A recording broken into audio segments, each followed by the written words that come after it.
siin on Redox reaktsiooni live ülekanne. Me oleme kogunenud siia Bulgaaria ööelu tsentrisse Malibu pubi. Sissepääs on 10 levvi, see teeb 5 eurot. Ja me mõtlesime, et me läheme teeme kohalike tüdrukutega natuke räägime juttu, vaatame, mis siin lähemalt toimub. Lähme liigume edasi ja vaatame, mida me näeme. Ja ma näen siin kohalikud. Tere õhtust. Me tahame meiega intervjuud teha, ma ei tea, mis teema on. Räägime kohaliku piraadiga. Tere päevast, mida te võite öelda? Kommentaari on no good tourism Bulgaria. Aga mida te arvate kohalikust ööelust? No good tourism Bulgaria, the money. Aga mida teie sisetunne ütleb? Ja ne разбираю бизнес, как он no good turist. Aga tegelikult arvate ka seda või? Aga kus Superbox on?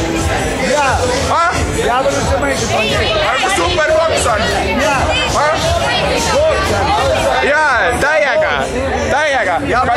Kas Red Bulli asemel võiks olla õlu? Ja pood. Aitäh teile!